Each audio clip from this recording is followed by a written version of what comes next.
The latest college football playoff rankings are out. Not a lot of change at the top, but some very intriguing answers from Hunter Yurachek as it pertains to Ole Miss. And also there's chaos awaiting. This is the College Game Day podcast, a couple of nights before Thanksgiving as we record, just a few moments after the rankings were unveiled. Rece Davis and Dan Wetzel here. Dan, prior to going to be guest bartender sometime this week near his home. Dan, I'll give you a swing at this here. Anything that really jumped out at you from the ranking show? Well, if you're going to set it up, I got to give a plug to my, 24 Seconds Bar and Grill, 12 Mile Road, downtown Berkeley, Friday night. Come on by. Other than that, anything How long are you going to be doing that? Officially 10 to 11, but I'll probably be there early to, make sure I know what I'm doing, sample some of the finer spirits, but that's, right. That's okay. So there you go. Friday night. Anyone can come. 20th anniversary. One of the great sports bars in America. Of what I'm going to make? Oh, no. Do you have a specialty behind the bar? Can you do the old Tom Cruise cocktail thing? No. I'll pour beer and make shots. I can pour a shot. That's it. No. Expect nothing good. What was the question? What did I get out of this? Go back to it.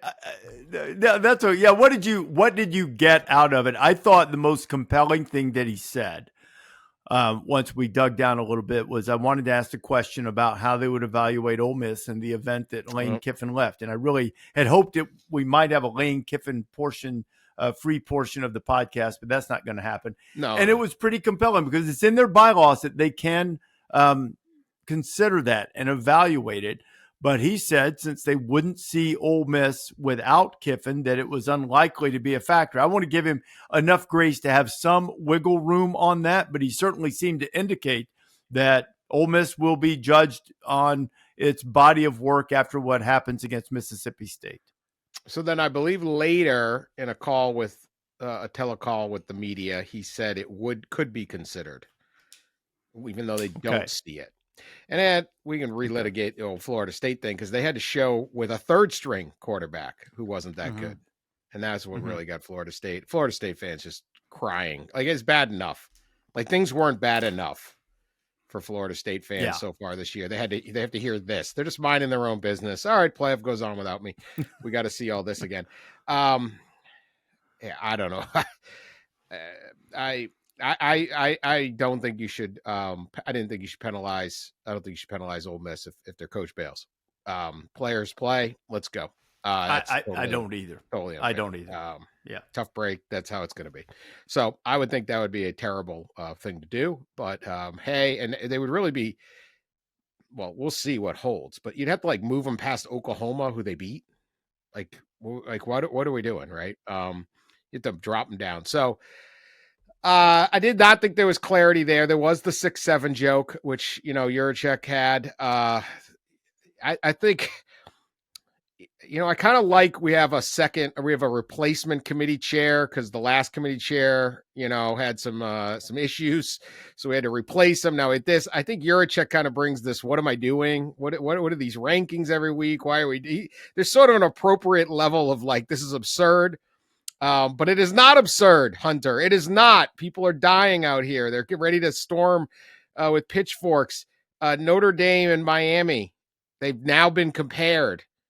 And Notre Dame is better, even though Miami beat them.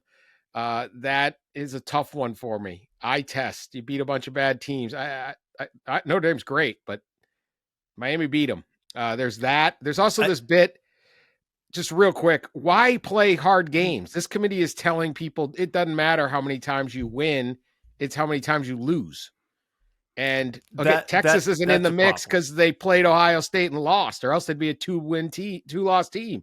Miami wins the big non-conference game, they get no credit for it. It's what are we doing with all that? I don't know. None of this stuff is probably what you asked. Yeah, no, it actually is because there's inherent inconsistency and there's no real way to be consistent because one of the things that I brought up is head-to-head is really important, but I don't know that it can be the be-all, end-all because teams do change. And if you're looking at the total body of work, you're looking at, okay, what are you when you're at your best and how many times were you at your worst? Miami lost to not bad teams. It's not they were bad teams, but they lost to mediocre teams. They didn't perform well. You rightly point out that while Notre Dame has played 10 Power 4 opponents, a team that went to the playoff last year, and Navy, or will by the time they finish their schedule, yet a lot of those teams are cellar dwellers. Now, there's no way for them to have known that. You schedule the Arkansas game. That seems like a good thing. Purdue is not great. USC and Pittsburgh are good. So they haven't exactly destroyed it in terms of their strength of schedule. But Miami's strength of schedule is not great either. They're probably comparable, sort of upper middle class. So I'm not against evaluating what you think the teams really are, because upsets happen. And so they are basically saying that they feel like that Notre Dame was upset, by Miami. It's sort of like the old thing that I brought up with the SEC teams. Head-to-head should absolutely matter, but then we collectively sort of dismiss it if the teams don't have exactly the same number of wins, because there's a big circle in the SEC. Oklahoma lost to Ole Miss, who lost to Georgia, who lost to Alabama, who lost to Oklahoma. But because they don't have precisely the same number of wins, nobody's really yelling about head-to-head in those cases. I think it's a tricky thing. I don't have a problem with Notre Dame being ranked ahead of Miami. If both win, if Miami does to Pittsburgh something similar to what Notre Dame did to them, then I think it might be a little harder to justify. And the bigger issue, Dan, I think, as you go and look at this projecting a little bit forward, if BYU were to win the Big 12, or if Michigan knocks off Ohio State and maybe Michigan gets in the Big 10 championship game, they need a little extra help there too, you're going to run out of spots for perhaps even a team like Alabama if Alabama makes the SEC championship game. Or you're going to run out of a spot for Miami, who beat Notre Dame, or Notre Dame. There's not going to be room for all of those teams, absent some of them taking themselves out of consideration by losing.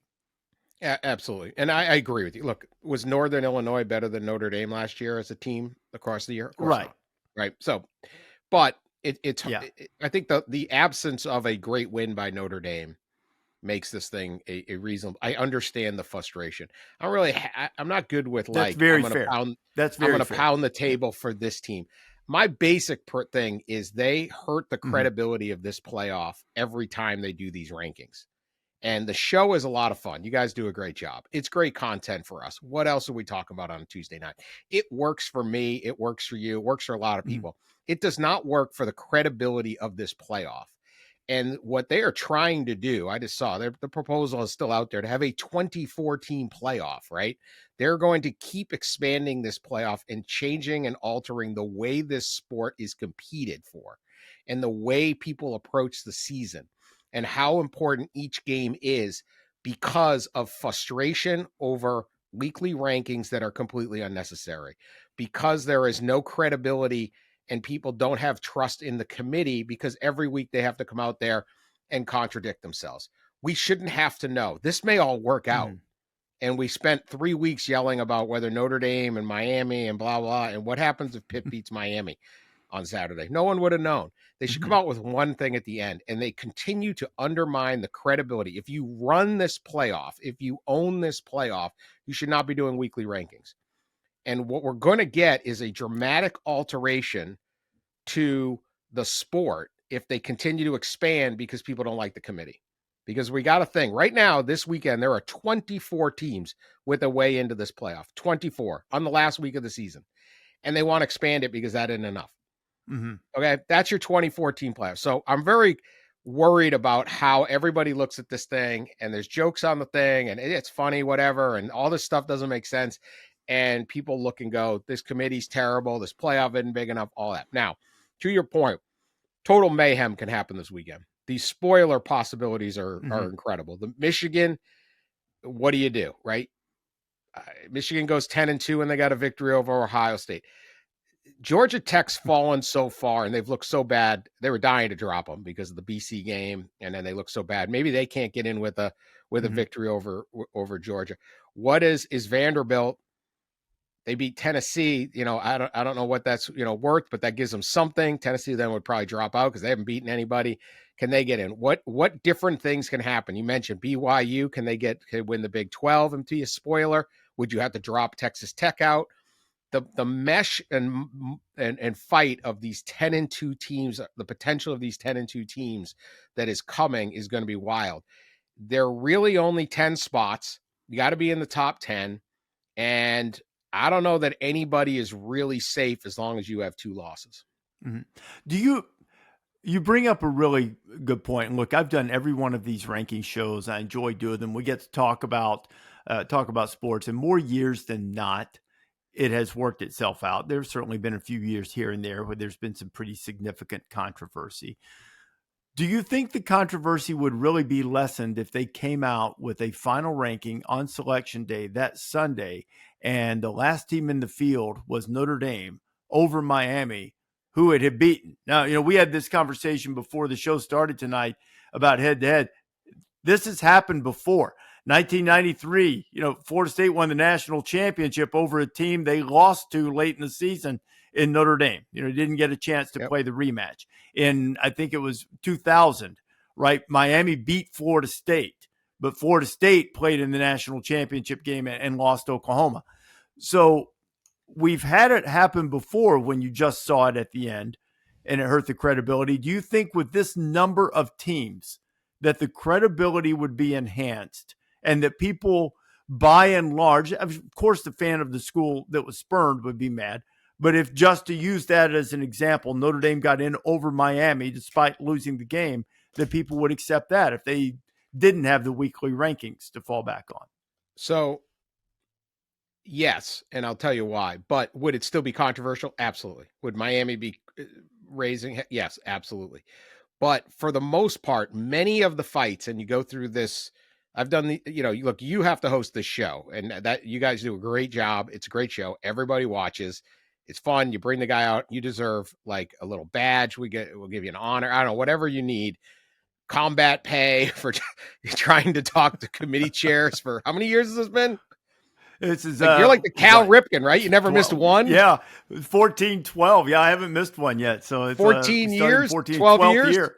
12 years of getting like bizarro answers. And tonight the guy's making 6-7 jokes, right? Sure. Because he's the second committee chair. I mean, this is great. We had to lose a committee chair. It's like the Miss America pageant, right? If I cannot perform my duties, okay, you're out. I mean, what are we doing? They have this, we take off our hats and we have all these protocols. And then they sit there and, well, we really like their third down defense percentage. Like, what does that have to do with anything? Like, none of this stuff. It's so absurd. But at the end of the day, this is what the committee's job is going to be. Most years with the 4 team, there was no controversy at the end, right? We got to the end and it was like, okay, they're the 4. Everyone's happy. But we spent 6 weeks of bizarro rankings, bad explanations. And in fairness, it's like trying to be like, it's the taste tester on a dinner that isn't done. The roast is only half cooked, right? It's not done.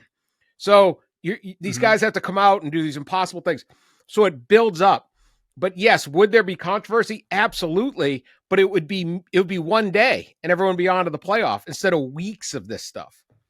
And I think they have undermined. What do people say? The committee, we have problems with the committee.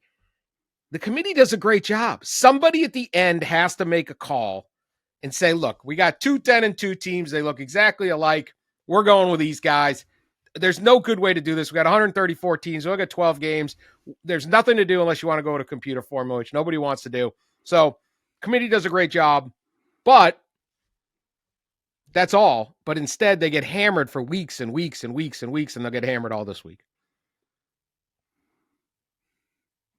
That's all. We've talked about that before in basketball for years. I mean, Billis has made this point. If you just say, we think they're better, I mean, you can argue with that subjective judgment, and I probably shouldn't be helping them out with such things.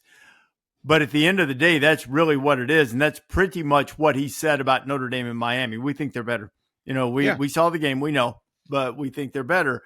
It's really hard to argue with that when you're allowing some subjectivity into it. And to your point, everybody really didn't like it when it was mostly objective. They had a formula, but there was some subjectivity involved because there were poll rankings and as part of the formula.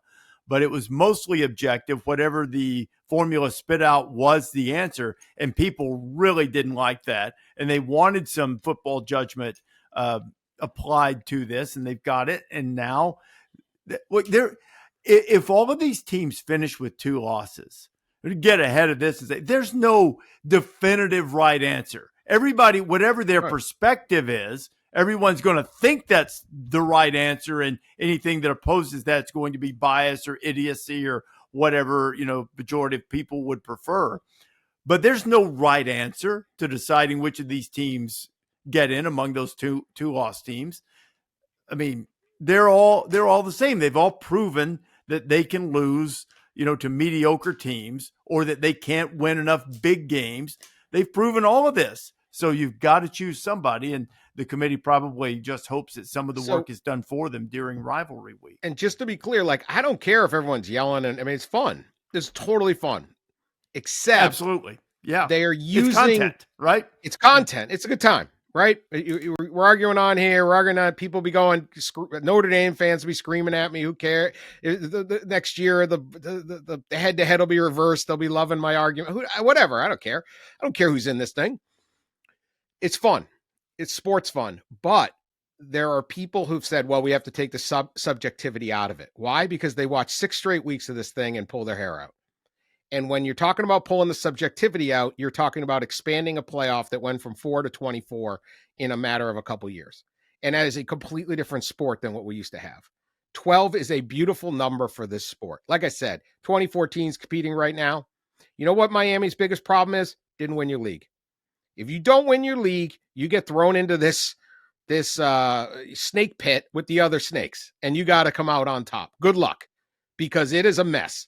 Win your league. No, Miami didn't. Not only that, they lost twice in league. They're probably not going to make their conference championship game to have a shot. BYU still got a shot. Arizona State still got a shot, right? Lots of teams. So rule 1, Narduzzi was right. All we care about is winning the ACC. That's how we get in, maybe.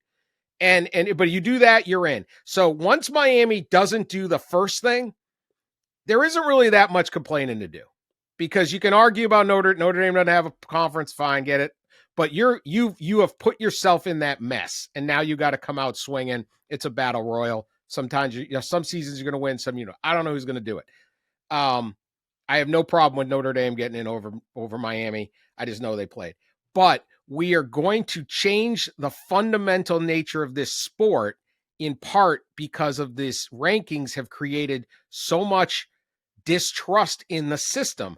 Well, the easier thing to do, rather than, and I don't mean to take away your show, Rece, and I don't mean to take away our content, but the easier thing to do if you are running the sport, not working for ESPN and not being, content guys like us, get rid of the weekly rankings. Let's see how that works one year. But it's the tail wagging the dog here. And what I'm worried about is a 2014 playoff where we're literally sitting here right now going, we got 50 teams that can still get in the last weekend.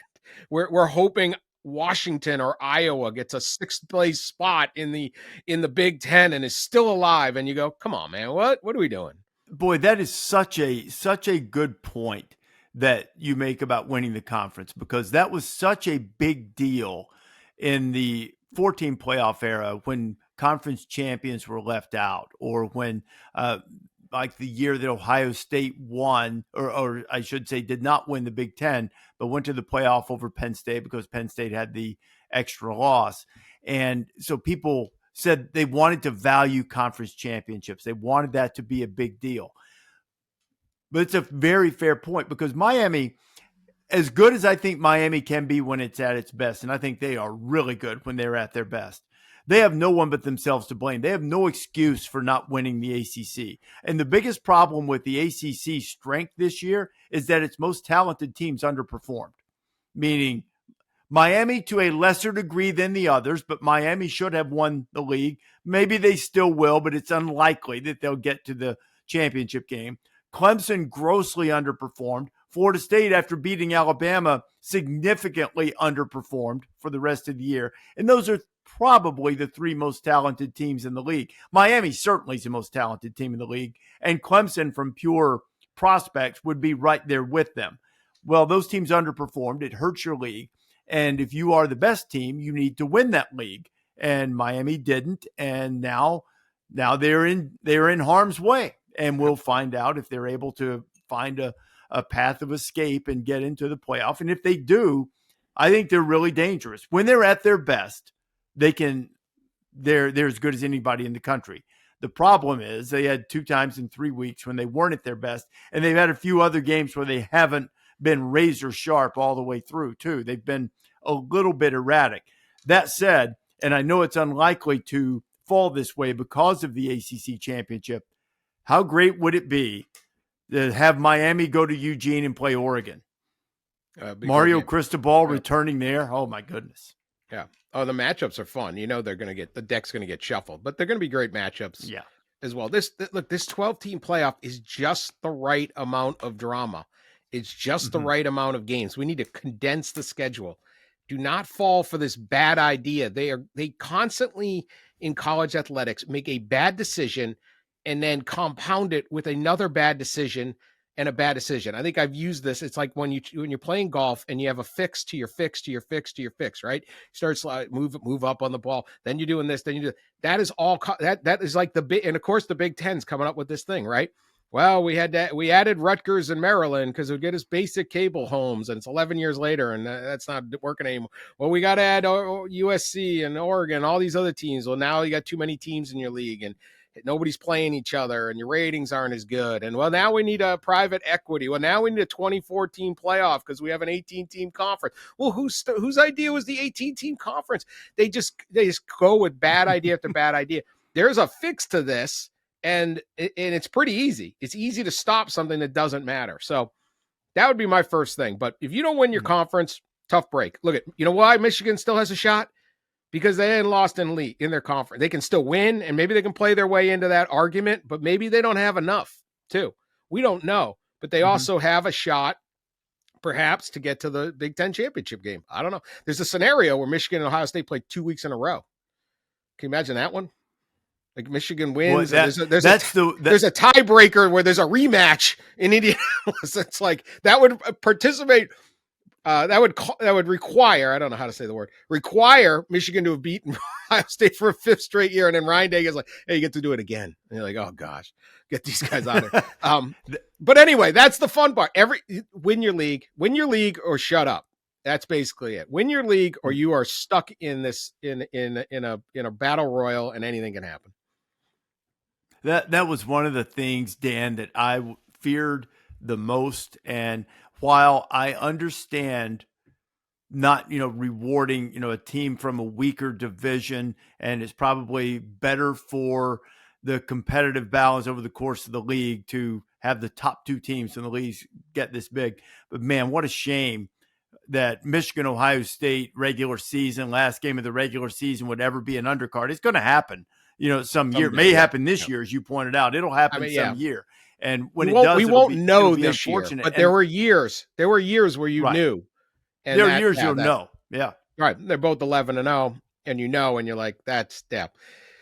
Well, that's at least they're playing each other. I mean, if you're Ohio State, it's been a dull season because you're in an 18-team conference, and it's been boring. And now it's going to get really exciting. The next game, potentially the next 2 games, and actually the next 6 games are going to be awesome, and that's great. But these leagues aren't what they were. So, those are the scenarios that are going to be. There will be. This is a really interesting weekend coming up. We have all these great games.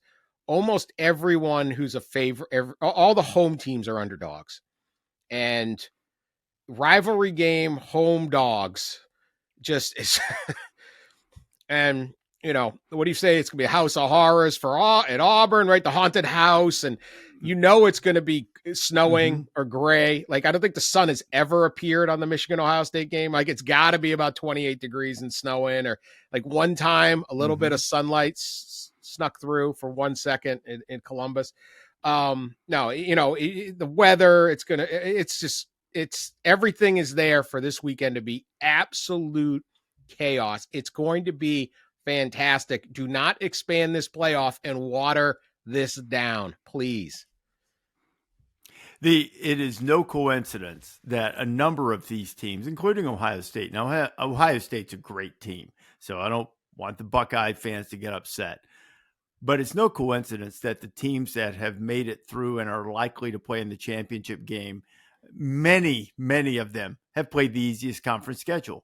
Now, that's luck of the draw. It's just the way it goes sometimes. Penn State underperforming and various things contributed to it.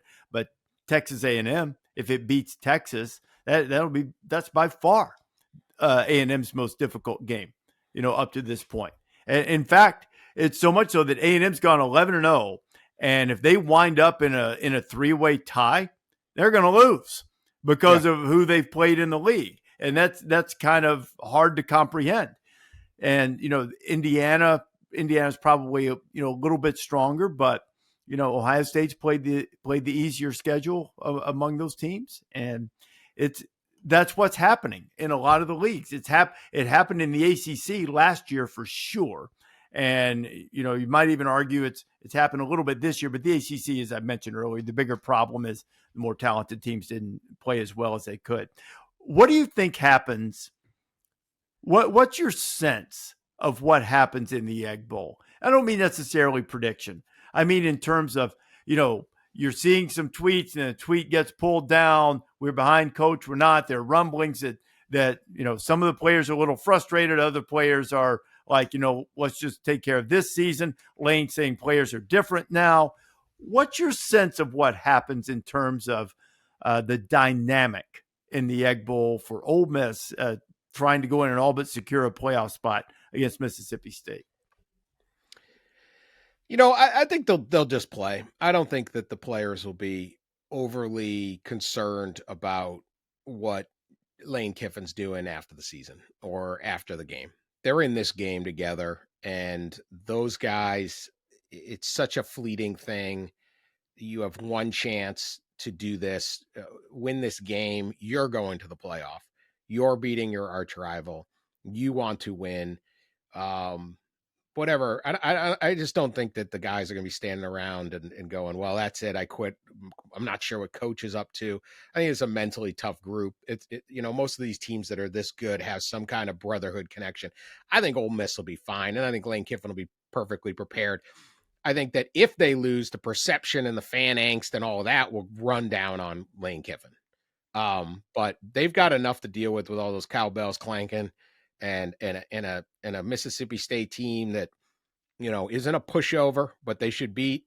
So I think Ole Miss will be all right. I think the guys will come out and play. And I think the coaches will come out and coach. Well, I was talking to Booger McFarland about this earlier tonight. I would never suggest, and I did not mean to imply, that they won't try hard, they won't play hard, that they don't want to win. But I think what happens is what happens to all of us in life. You get some type of distraction. Something comes along, and maybe some attention to a detail that you normally wouldn't let slip by somehow slips through the 5-hole. And it ends up costing you at the worst possible time. That's all I mean. Ole Miss will show up. They'll be jumping around and fired up. It's the Egg Bowl. They, those two hate each other and all of that. That's all I wonder about. And it's not just Lane, though that's the most public one. That's probably true for a number of coaches who are moving on. North Texas is in the middle of trying to win the American. They're going to be in a similar situation with Eric Morris's deal. John Sumrall has been talked about for the Auburn job. I think many people believe that's going to happen. He's coaching Tulane. They can get in the playoff. I don't think those guys would ever for a second lack effort because of this, because they're mad, because they can leave too. but when the norm and when the routine gets a little disrupted for whatever reason by distraction, that's what I wonder about, is It's possible. more so something like that than on an all out rebellion. No pun intended with Ole Miss. An all out rebellion because the coach is happens to be flirting with Yeah. other schools. And these games are one on the margin, right? I mean, these are rivalry games. It's Yeah. did we recognize this fake punt was coming? Did we get that formation? Did we, it's such small stuff. But you get down the end of the season, it's not just the head coach who could be leaving. It's all of your assistants, your coordinators looking for other jobs. Nobody faults your offensive coordinator if he's applying for a job or calling around or trying to get in on something. So there's a lot of that. I don't think it will matter, but it can. I just think that when you put yourself in that situation, whether you are Eric Morris at North Texas, and I think everybody at North Texas and the players, obviously you sit there and say, oh, I understand you're taking a clearly better job. And we're kind of like, there's a lot at stake here, but we're not national title contenders or whatever like that. It's a different scenario than Ole Miss. There are different variables, but whether it's that or whether it's Lane Kiffin or something like that, but you just it can factor into things. But if you don't win, if North Texas goes out and blows it, or these things, people will blame that distraction. Like you create that excuse, you put that target on yourself and say, look, I've taken another job, or I'm thinking about another job. And so if this doesn't work out, yeah, I'm going to get hammered for this. That's just part of the deal. But we've seen it. I mean, how many years in a row did Harbaugh almost leave for the NFL?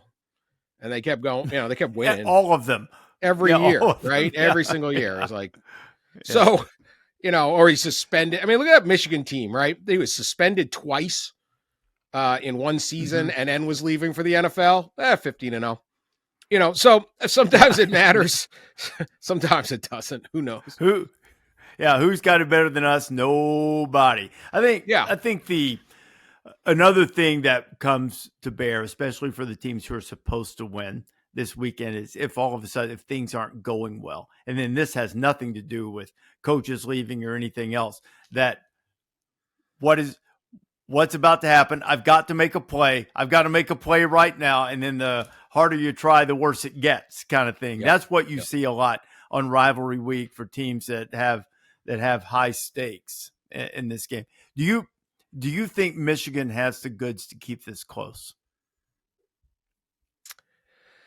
I think that they need, we got to see how injured is Carnell Tate and Jeremiah Smith, right? Are they real? What percent are they? Those are your two best offensive players, and that's a game-changing dynamic. They don't Ohio State doesn't run the ball. I'm trying to find something here. If you're Ohio State, they don't quite run the ball like they did last year. Well, they were unbelievable running the ball last year. I think if you're Ohio State, I don't think Ohio State has better players. They're the better team. They've been playing better, right? They should win the game. I think if you're Ohio State, you worry about the injuries. What are those? Do they sit them out? They'll be 100%. My guess, they will. Mm-hmm. They haven't played anyone lately with a lot of talent. And does Michigan has talent? Not as much talent as you do, but they have talent and they're tough. And so is there a bit where you're not quite sharp for that? I think that's a fair, I don't know, maybe. If you get into that third and fourth quarter, are you overwhelmed by the pressure? Because it feels like here we are again. And then the one other is, does Bryce Underwood make some big jump? He is a very talented player. He is not a great player, but he is a talented player. And I think one day he will be a great player. He has not made the steps that I think a lot of people would have liked to seen across this year as a passer. But I don't think anyone would look at Bryce Underwood and say, if I said, look, Bryce Underwood ended up throwing for 2 passes and running for 2, you go, okay, that could happen, right? I don't know if I don't think Michigan's would score that many points against Ohio State's defense, but it could. This is a really talented player. So I think any of those would be the things that would make me nervous about if I'm an Ohio State fan. I don't know about inside the program. I'm probably nervous about any of that stuff. But if you're Ohio State, but other than that, I think you got to talk yourself into Michigan beating Ohio State, because other than the fact it's happened 4 times in a row, which is interesting, but Aiden Hutchinson isn't here. Blake Corum isn't here. Will Johnson is here. Colston Loveland isn't here, right? None of those guys are here. And neither is Chip Kelly to run a bad offensive game plan last year, or a terrible defensive scheme in 2022 where they crowded the line and Donovan Edwards just kept running all the way down. Like, they scored all along. So Ohio State screwed this up a bunch. But you take that out, none of those guys are here. Ohio State should win the game. Yeah, all of the Ohio State guys, maybe not from last year, but they've got dudes. They've got plenty of them. You know who Bryce Underwood reminds me of just when he throws the ball? When I watch it come out of his hand, he reminds me of John Elway. I don't know. I mean, it comes out nice, and it comes out hot. It reminds me of Justin Verlander. As a receiver, 1,000 miles an hour. Yeah. Sometimes it's to a guy in the flat, it's like though. Receivers have yeah. You have 2 choices sometimes when Underwood throws it like Elway. You know, you catch it or you wear it. It's up to you. You have they used to call that, I think at Stanford in the Broncos, they would call it the Elway cross. You know, it would get through your hands and hit you in the chest, and the seams in the football would leave a cross in your chest and stuff. So, you know, I do not break down tape. He can make his legend. Yeah. I am not a football expert. I don't know how to play. That guy throws a fastball, man. Like, maybe throw the slider every once in a while or something. I don't know. But look, he's your X factor. If you're a Ohio State fan, that'd be my list of what could get us. What could get us? And, you know, one's injuries, that nothing you can do. Self-imposed. We get nervous. Other than that, and we just haven't played, you know, there's not iron sharpening iron. They haven't done anything lately. And there's only so many Rutgers games that are going to get you ready. And they've rolled through everyone. They look great. They look exactly like you're supposed to look when you play that schedule. I don't know that this isn't a better team than last year. And if they end up going, what would you end up, 17-0 or 16-0? If they end up 16-0, wouldn't surprise me one bit. This is the number 1 program in the country. The team is great. These are the few things I think Michigan can do to beat them. And we'll see. It's going to be cold. It's going to might snow. It's going to be gray. There's going to be 110,000 people yelling at you. The theater will be great. You ready to do before you start working the taps at, tell me the bar again. 24 Seconds Bar and Grill. Bar downtown Berkeley, Michigan. Yep. Well, that's Friday night. No, that's Friday night. 24 Seconds Bar and Grill. Here's a Friday night, but here's a 6-pack of picks. Guarantee me a winner in the Egg Bowl. Ole Miss, Mississippi State, noon Friday on ABC. Who you got?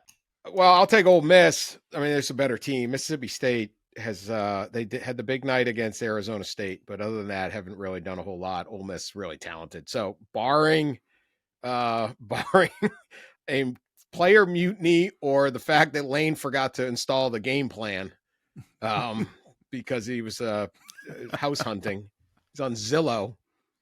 I'm going Ole Miss. I'm going to go Ole Miss too because the setup's too perfect. Now, Mississippi State has squandered some opportunities at home this year. They should have beaten Tennessee. They should have beaten Texas. They did not. I think Ole Miss is too good for them. So I think it seems like with all of the other things, this is the perfect setup. It's also the perfect setup for Lane to go in there and drop 56. So I'm going to take Ole Miss with a win.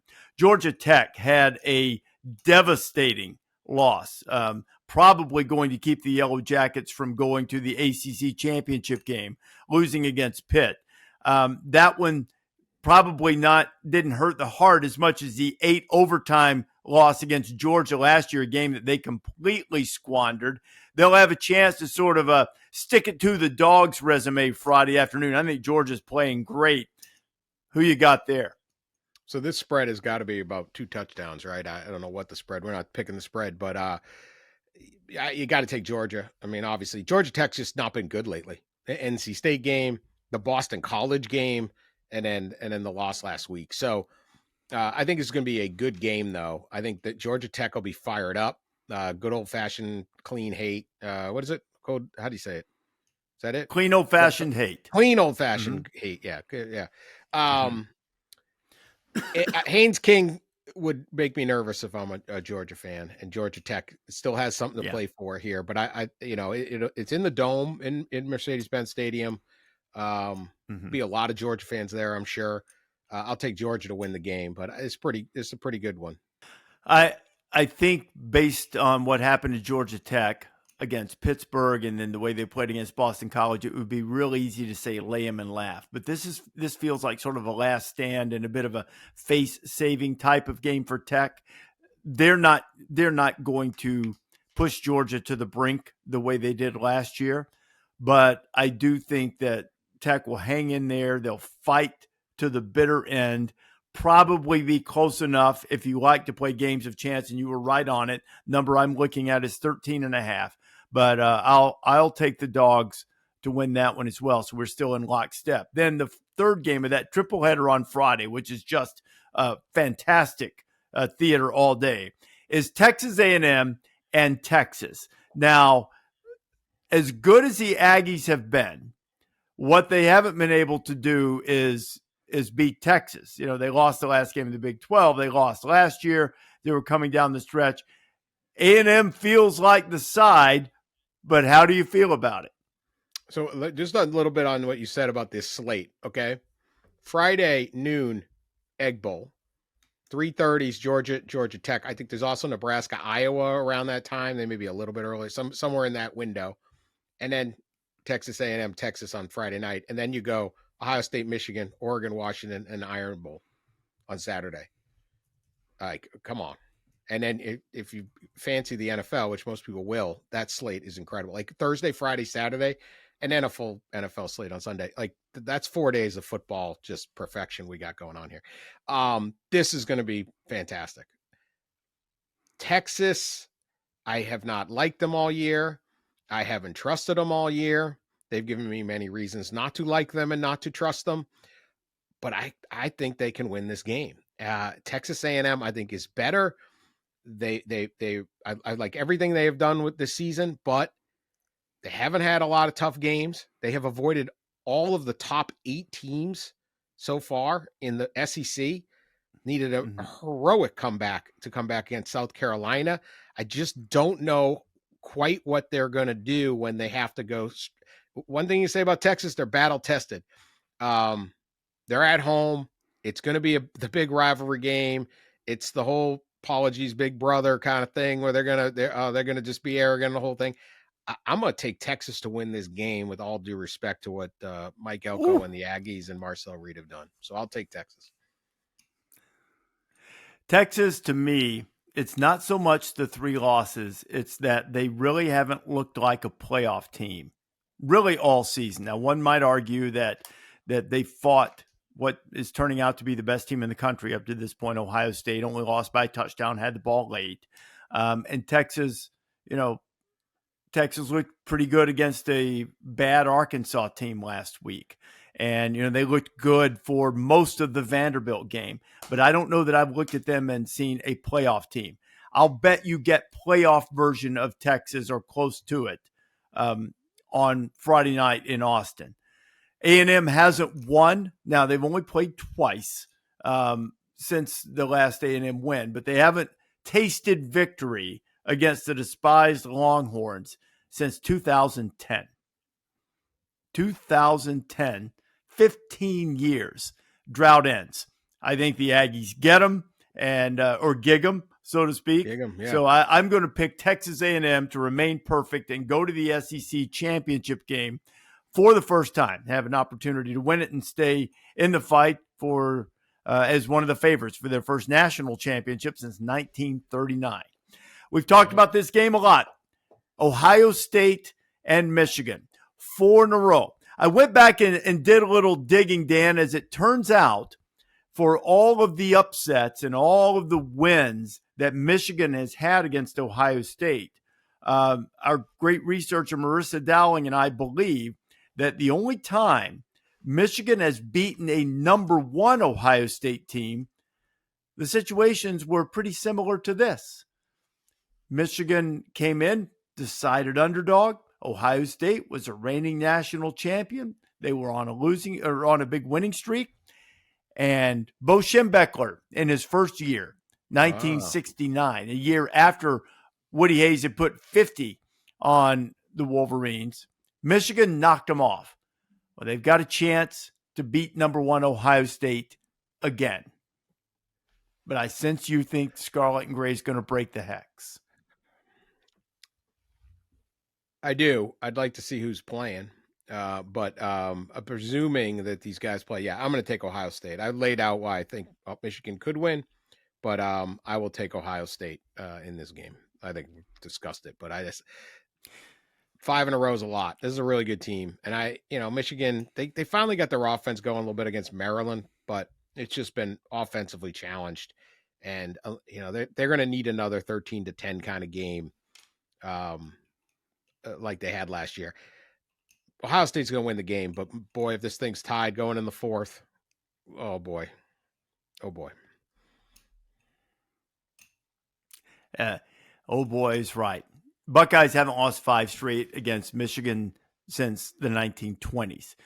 Michigan hasn't beaten a number 1 opponent since beating Miami in 1984, and I think the streak goes on. I think Ohio State's too talented.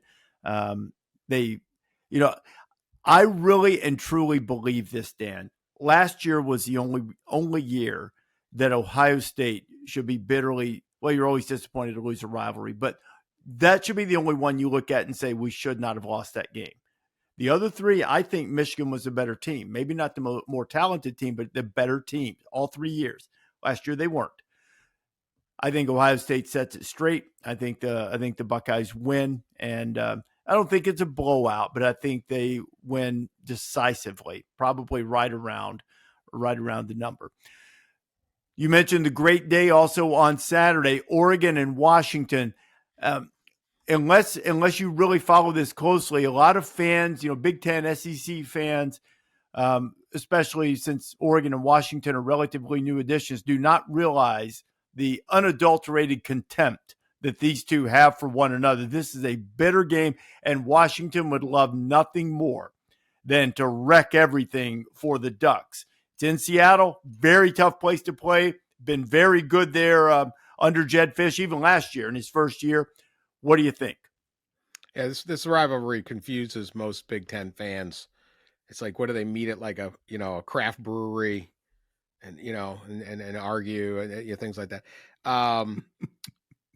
Huge game for Oregon and a huge game for Jedd Fisch, the Washington program. Fisch want to signal else would he possibly leave? There's all sorts of there's a little speculation on that. What happens with Florida, things like that. Husky Stadium very hard to play in. This is Oregon has had this gauntlet here that they have had to run through with Iowa, with USC, and now this is the last one to get there. And is there any wear and tear? Is there any letdown? Well, they can't be if you're going into this game. UW is not great, but they're good and they're capable, and they've got some guys, and DeMond Williams, Jonah Coleman, Denzel Boston, like they've got some game-breaking kind of guys. If they're playing on, this is a really talented team. So very interested. I'm going to take the Ducks. I'm going to take Dante Moore, Detroit King High School, doing his thing.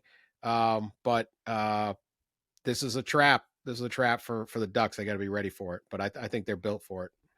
This is maybe the biggest trap game of maybe next to Alabama Auburn.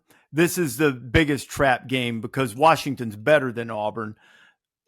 And it's a danger because they play well at home. They're trying to make their season. They've got explosive offensive weapons to be able to keep pace with the Ducks. And we saw SC not far from that. USC had some self-inflicted wounds that hurt them and kept them from having the best opportunity to win. When in doubt, go with a better team. Washington had Oregon's number a couple of years ago, but that was the Kalen DeBoer, Michael Penix teams. I'm going to say it's different enough now. I'll take the Ducks to win as well. Usually we go really deep on the deep cut, and I think the fact that Virginia can make the ACC championship game, Dan, and the fact that they have to beat Virginia Tech to assure that they will be there, and what a vexing problem that has been. Since 2004, Virginia has beaten Virginia Tech one time, beat them in 2019. A lot of the games have been beatdowns. Cavaliers need it to ensure that they will get to the ACC championship game. That's our deep cut. Do they get it? Do the Cavs get it and move on to the conference title match? Yeah, I'm going to say I'll take Virginia. I thought they looked really good against Duke. Look, the Wake Forest loss really kind of derailed them. But this has been a solid team, and I thought they responded really well against Duke. Game is at home, and, I think they get there. They've got a lot. This is a huge season, a huge opportunity for Virginia. This potential playoff team. So I will take Virginia on that. I'm going to stay right there with you. I mean, you've picked so well. It seems like we have only one, Texas and Texas A&M. We've got that fight. Is that the only one we went different? Yeah, you went with the Longhorns. I'd just like to say, Texas A&M and Texas A&M disagreements. Sometimes there's like gunplay involved when, so this could get. This is where it's serious. It's a serious disagreement. We will not go that far, but everybody be peaceful this weekend. We will just not. A rivalry. Yeah, I'm gonna go Virginia as well. I think they'll win. They'll get to the ACC championship game. Tony Elliott is deserving of every Coach of the Year accolade that he would be considered for. He's done a marvelous job this year. They've won a bunch of close games, which is the mark of a good team, and particularly in the ACC this year when the margins are very small. Virginia's done a great job winning them. I think they'll get by, and that one will be satisfying too, and they better enjoy it because the Hokies are about to be back with James Franklin around. Dan, I wish you a very happy Thanksgiving. It's been one of the pleasures of the season. I know we're going to continue to do this, but as we head to Thanksgiving, I'm thankful that I've gotten to know you better, and you've done an unbelievable job on the podcast. You're a funny dude. I hear you. You pour a mean stout beer too, so the people there at the bar will find that out. Enjoy Rivalry Weekend, my friend. Great to have you with us. You too. Great seeing you. Thank you for having me on always. It's been great. It's been a lot of fun. So have a great Thanksgiving. And thank you. And thank you for not calling me Rich. Yeah. Or make a 6-7 jokes. Sweet potato casserole. That's pretty good. Yeah. Thanks, Rich. I was going to say thank you for not calling me Rich the way Hunter Yurachek did. I'll pretend it's a compliment that you confused me for my friend Rich Eyes, and I'll do that. The poor guy to spend 2 days debating whether Tulane is 25th or 24th. I mean, you got to give him, they make him go through this exercise. Who would join that committee? That committee? You know what? When I retire, I will. You're going to do it? I would love to be on it. Yeah, I'd do it if they asked me. Okay. I mean, I'm not in the habit of inviting myself places, but I'm going to be anybody's earned it. It's you. Doesn't rise. It's you have earned it. Lord willing, and the creek doesn't rise. I'm going to be doing this for a while, but Yeah, that's true. Yeah. If they invite me later on, if they invite you, but then gig, I'll criticize you. Then sorry. I mean, I know you will. I know you will. Great season, but you won't extend as much grace to whoever you're talking to on the podcast. If I'm the chair of the committee and I come out there and say, that I got to tell you, the special teams efficiency is not really what we wanted to see. It's not what we wanted to see. Happy Thanksgiving, my friend. Thanks for listening to the College Game Day podcast. We wish all of you a happy Thanksgiving out there, and download this podcast wherever you prefer or subscribe and never miss an episode.